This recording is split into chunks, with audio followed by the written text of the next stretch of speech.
السلام عليكم ورحمة الله وبركاته. اللهم صل وسلم وبارك على سيدنا محمد وعلى آله وصحبه أجمعين. النهاردة إن شاء الله جاية لكم بحلقة جديدة مكملة لسلسلة حلقات وعاشرهن بالمعروف. حلقتنا النهاردة فيها رسالة مهمة جدا من متابعة على صفحتي على فيسبوك. بعتت لي رسالة وطلبت مني إني أقول الرسالة دي لكل البنات عشان ما يقعوش في نفس الخطأ اللي هي وقعت فيه. تعالوا نقرأ الرسالة مع بعض. الرسالة بتقول: السلام عليكم ورحمة الله وبركاته. أتمنى تقرأ رسالتي بدون ذكر اسمي.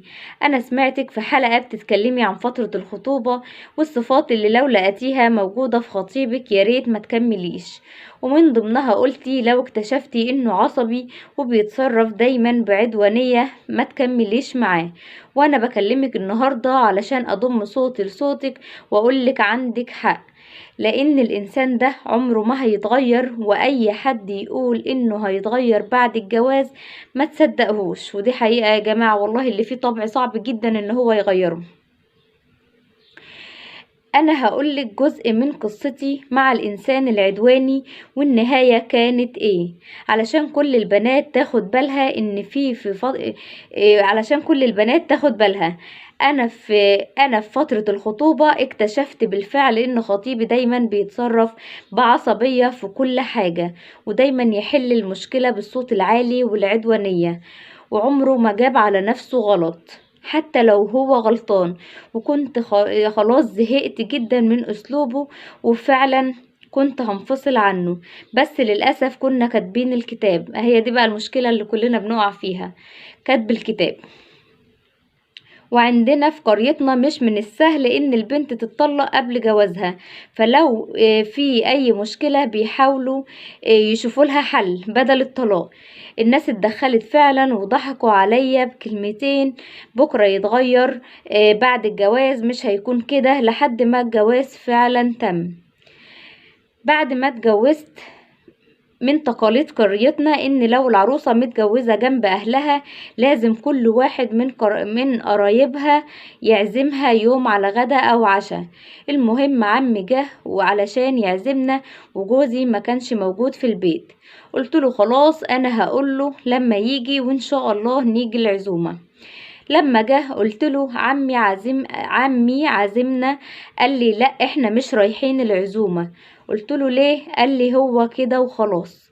لو عمك جه تاني ما تقوليش اني انا اللي رفضت، قولي اي حجة، قولي تعبانة، اعتذري له وخلاص. فانا بصراحة زعلت جدا وقلت هو ليه كده؟ وايه المشكلة اننا نروح العزومة؟ يعني انت بتشجعها ان هي تكذب وتقول ان انا ان مش انت اللي رافض وهي اللي تتحجج باي حاجة. يعني عايز بمعنى صح عايز يظهر نفسه في صورة كويسة. آه، معلش انا كده بتوه بس بالرساله لما بطلع منها. قولي ان انت تعبانه واعتذري له وخلاص. انا بصراحه زعلت جدا وقلت هو ليه كده وايه المشكله من اننا نروح العزومه؟ المهم في يوم العزومه بنات عمي فرحانين اني جايه عندهم، وجم عندي من بدري. قالوا لي تعالي اقضي اليوم معانا. قلت لهم انا اسفه جدا مش هقدر اجي لاني تعبانه. قالوا ازاي احنا منتظرينكم لازم تيجي. قلت لهم مش هقدر. راحوا قالوا لعمي. لقيته جاي بيقول لي في ايه؟ مش انا عازمكم، ينفع تقولي مش هنيجي؟ قلت له انا تعبانه ما صدقش. المهم لما ألح عليا قلت له انا قلت لجوزي وهو رفض ومعرفش ايه سبب رفضه. قال لي طب انا هكلمه ملكيش انتي دعوة وان شاء الله تيجوا العزومة. المهم عمي شافه بره وكلمه واخده معاه البيت كمان، وقال له ابعت لمراتك تيجي، علشان رحت لها وكانت بتقول تعبانة. وفعلا بعت لي ورحت العزومة. لما عرفت انه هناك بعد الاكل ما كملش دقيقة لقيته مشي. استغربت انه ما قعدش معاهم شوية. استأذنت منهم وقلت لهم انا همشي علشان اشوف ليه مشي. ورحت البيت لقيته قاعد ووشه كله غضب. ولسه بقول له انت ليه مشيت؟ مش نقعد شوية معاهم؟ ببص لقيته قام بيضرب فيا بالأقلام وبيشتمني بشتايم قذرة. ويقول لي انا هعرفك ازاي لما اقول لك ما نروحش مكان يبقى ما نروحش. طب ما انت اللي قلت لها تعالي، ما انت رحت خلاص مع عمها. يعني هي عملت اللي عليها وقالت لهم انا تعبانه وعملت اللي انت قلت عليه. لكن هو مش عارفه، في ناس كده بتبقى دماغها فعلا تحسوا ان هي متركبه شمال شويه. بيضرب فيا بالاقلام وبيشتمني بشتايم قذره، ويقول لي انا هعرفك ازاي لما اقول لك ما نروحش مكان يبقى ما نروحش. قلت له انا ذنبي ايه؟ انا عملت اللي انت قلت لي عليه، وفي الاخر انت رحت معاه وبعتلي فين الذنب اللي انا عملته؟ فضل يضرب فيا ومش عايزني اتكلم، وكأني اذنبت ذنب كبير، وانا كنت لسه عروسة ليا اسبوع. ودي كانت بداية حياتي مع انسان عدواني وعصبي ومش شايف غير نفسه، وفضل على الطبع ده طول الوقت اللي قضيته معاه، شتيمة وضرب وإهانة وأسلوب عدواني في كل حاجة. لما وصلت لمرحلة إني كرهته وكرهت اليوم اللي دخل حياتي فيه، بقيت أتمنى الموت 1000 مرة ولا إني أعيش معاه. وفي النهاية اتطلقت منه لإني ما كنتش هقدر أتحمل أكتر من كده. دي الرسالة اللي جات لي، وده أقل واجب ممكن يحصل بعد كل المشاكل دي، إن هي فعلا تتطلق منه. يا جماعة احنا بنحذر، مش هو ده الزمن اللي نكتب فيه كتب كتاب قبل الجواز، مش هو ده الزمن فعلا دلوقتي اللي احنا فيه الله المستعان، مش هو ده اللي ينفع ان احنا نكتب كتب كتابنا فيه قبل الجواز بسنة وقبل الجواز بشهور. لان فعلا في قرى وفي بلاد من البلدان بيبقى عندهم صعب جدا ان البنت تتطلق قبل جوازها، بتبقى كلمة ان البنت اتطلقت قبل جوازها دي كبيرة من الكبائر. طب انتوا بتفرحوا دلوقتي لما هي تتطلق ويكون معاها اولاد وحياتها تتهدم؟ على الاقل لو بتخافوا من ان هي تتطلق قبل الجواز، ودي اصلا مشكله من البدايه ان انتوا كتبتوا الكتاب، ولنفرض ان الكتاب اتكتب وحصل مشكله واكتشفت ان خطيبك عدواني وعصبي وما عرفتيش تكتشفي ده غير بعد كتب كتابك منه، لا معلش اتطلقي منه. لما تتطلقي منه دلوقتي احسن ما تتطلقي منه بعدين وحياتك تتدمر. لو اهلك خايفين ان انت تتطلقي ونسبتك في الجواز تقل وان هما الناس يسالوا يا ترى ليه اتطلقت، يا ترى ليه بعد ما كتبت كتاب سابوا بعض، او الكلام ده يتقال ونسبتك في الجواز تقل، احسن من ان انت تتطلقي بعد الجواز ويكون معاكي اولاد وحياتك تتهدم وعمرك يقف على كده. ودي مشكله. واحنا قلنا في فتره الخطوبه لازم نركز كويس جدا. حسيت ان خطيبك عدواني بيتصرف باسلوب عصبي، فعلا الانسان العصبي والعدواني من الصعب جدا الا من رحم رب ان هو يتغير. ربنا يهدي شباب المسلمين جميعا يا رب العالمين. بالنسبه للزوج بقى اللي بيضرب زوجته، هو احنا ليه مش بنقتدي بسنه الرسول صلى الله عليه وسلم؟ ليه مش بنعمل بالقرآن والسنة؟ لا القرآن ولا السنة قال ان احنا لما زوجاتنا تغلط في حاجة او يحصل حاجة ان احنا نضربهم. احنا ليه مش بنقتدي بسنة رسولنا الكريم صلى الله عليه وسلم؟ يعني قال رسول الله صلى الله عليه وسلم ألا واستوصوا بالنساء خيرا فإنما هن عوان عندكم ليس تملكون منهن شيئا غير ذلك إلا أن يأتين بفاحشة مبينة، فإن فعلنا فاهجروهن في المضاجع واضربوهن ضربا غير مبرح، فإن أطعنكم فلا تبغوا عليهن سبيلا ألا إن لكم على نسائكم حق ولنسائكم عليكم حق.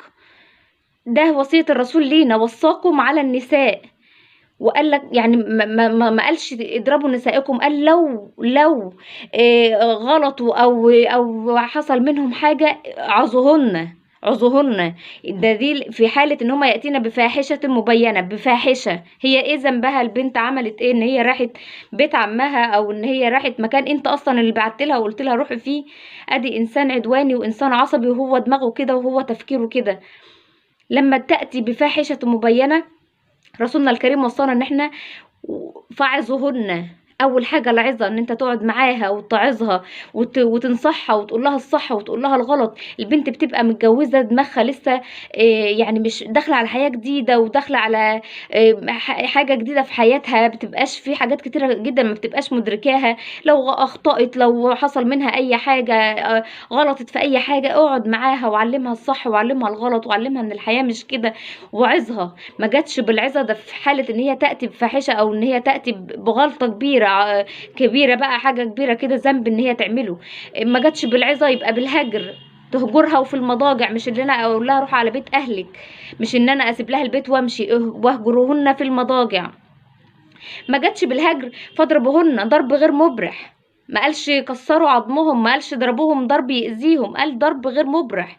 ليه مش بنقتضي بسنة الرسول؟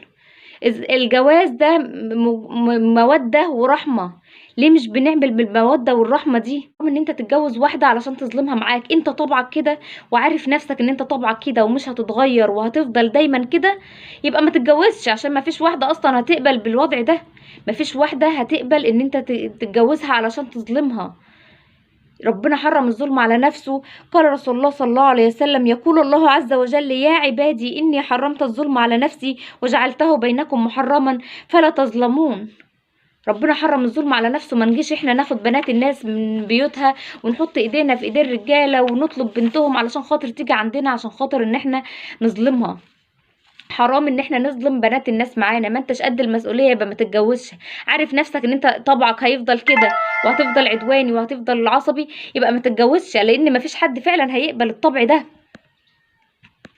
الجواز دايما لازم يكون مبني على المودة وعلى الرحمة. ربنا قال في كتابه الكريم: ومن آياته أن خلق لكم من أنفسكم أزواجا لتسكنوا إليها وجعلنا بينكم مودة ورحمة. هو ده القرآن. احنا ليه بعيد عن ربنا؟ الانسان اللي دايما بيتصرف بالاسلوب ده انسان بعيد عن ربنا. ده لو قرب من ربنا شويه وعرف ربنا بيوصينا بايه في كتابه الكريم، وعرف رسولنا بيوصينا بايه، مش هيتعامل بالمعامله دي.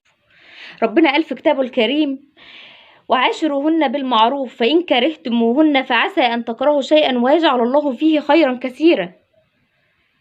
وربنا لما قال في القرآن فاضربوهن، مش معنى كده ان هو اباح الضرب، ومش معنى كده ان هو حلل ان كل زوج يضرب زوجته. ربنا لما قال في القرآن فاضربوهن، قال الكلمة دي في حالة نشوز الزوجة. لما الزوجة تكون ناشز، معناها ان هي بتخرج عن طاعة زوجها، بتخرج عن طاعة ربنا. وقال الله عز وجل في كتابه الكريم: واللاتي تخافون نشوزهن فاعظوهن واهجروهن في المضاجع واضربوهن فإن أطعنكم فلا تبغوا عليهن سبيلا. مش معنى ان هو قال في القرآن، لان في ناس كتير يقول لك ده القرآن وصى بضرب الزوجة، القرآن قال فاضربوهن. لا، ما تمشوش على مزاجكم، ما تفسروش الآيات على مزاجكم. ربنا لما قال فاضربوهن وجه الكلمة دي للمرأة الناشز اللي بتخرج عن طاعة زوجها، اللي ممكن تمشي من ورا، تعمل حاجات غلط من ورا زوجها، ان هي بتطلع من البيت من ورا زوجها، ان هي ما بتطيعش زوجها في اي حاجة، وان هي بتخرج عن طاعة ربنا. فربنا قال فاضربوهن ضرب غير مبرح، برضو مش اللي هو الضرب اللي يأذيها واللي هو يكسر عظمها. ما ينفعش. حرام ان احنا ناخد ان انت تتزوج واحدة علشان خاطر تظلمها وتضربها وتهينها وتسمعها الفاظ وحشة وتسبها وتسب اهلها. حرام. يعني انت حطيت ايدك في ايد اهلها دول مش عشان خاطر تهينها بيهم في يوم من الايام. المرأة لازم تكون في بيت زوجها ملكة متوجة مكرمة، ما تكونش مهانة. ما سمعناش في يوم من الايام ان الرسول صلى الله عليه وسلم ضرب زوجة من زوجاته علشان نقتدي بيه. احنا المفروض ناخد الرسول قدوة لينا. ما سمعناش ان الرسول في يوم من الايام ضرب زوجة من زوجاته، والدليل من حديث ام المؤمنين عائشة رضي الله عنها قالت: ما ضرب رسول الله صلى الله عليه وسلم شيئا قط بيده ولا امرأة ولا خادما. ما ضرب رسول الله صلى الله عليه وسلم شيئا قط بيده ولا امرأة ولا خادما إلا أن يجاهد في سبيل الله، وما نيل منه قط فينتقم من صاحبه إلا أن ينتهك شيئا من محارم الله فينتقم لله عز وجل. لا الرسول ضرب الزوجة من زوجاته عشان نقول ده الرسول ضرب، ولا القرآن حسنا ان احنا نضرب زوجاتنا. نسأل الله العظيم أن المسلمين العافية والهدايا، ولشبابنا العافية والهدايا، وأن يقربوا لربنا، وأن هم يقرأوا سنة نبينا الكريم، وأن هم يعملوا بيها ويحافظوا على أزواجهم. البيت اللي انت بنيته طوبة طوبة علشان خاطر تكون أسرة وعشان خاطر تبني حياة كريمة، انت اللي في الآخر بتهدمها بأسلوبك وبطبعك.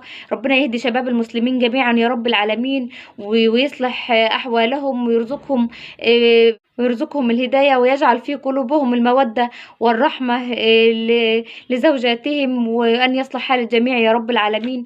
واستودعكم الله الذي لا تضيع عنده الودائع، والسلام عليكم ورحمة الله وبركاته.